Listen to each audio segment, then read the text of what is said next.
Sige, go, Diba? sister. At dahil ang ibinalita mo ay si Congresswoman Gila Garcia, Si Conjila na naman. oo, dahil bumisita sa kanyang opisina, palagay ko ito ay sa dinalpihan lamang, no, ang grupo ng mga DTI Bataan, no? Yan, sila Ma'am bumisita, A. oo.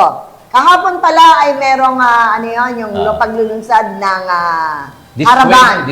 Diskwento Caravan. Huwag kayong mag-alala kahit wala kami dyan ni Ate Seni. May Na story ibabalita pa. namin Pero yan. hindi namin naibalita dito. Oo, ito muna ang balita Sa namin. One Bataan, pinasa ko yung istorya. Oo, eto. Malugod na tinanggap ni Congresswoman Gila Garcia sa kanyang opisina. Parang ko ito sa denuntihan. Ang mga opisyal ng DTI Bataan sa panguna ni Provincial Director Aileen Ocampo, Division Chief JP Ocampo, Consumer Protection Chief Jerry Santos, at Information Officer na si Ms. Joyce Yambao. Yan. Dito ay inilahad ng grupo ang mga programa at inisyatiba ng kanilang ahensya.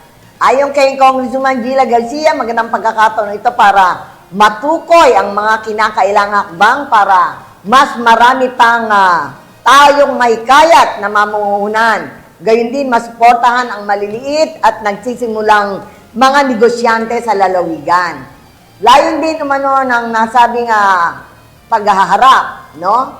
Na malinang ang potensyal ng ating mga produkto upang mabigyan ng pagkakataon ng ating mga negosyante na makipagsabayan hindi lamang sa lokal, no, na activity kundi sa pandaigdigang merkado. Kung na, sister, the way Global competition. I look at the picture, parang sa tanggapan niya ito sa Kongreso, sister. Hindi, sa dinalpihan. Are you sure? Nakita ko yung upuan.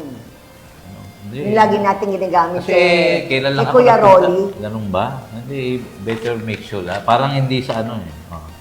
Parang hindi dun sa opisina niya sa ano. Wala Whatever, basta tinanggap niya sa kanyang opisina. Whether it's in Congress. Bakit dalawa naman ang tanggapan ni ano eh. In Congress or in ano. Pero kasi kung in Congress yan, may mga ibang feature ng Congress.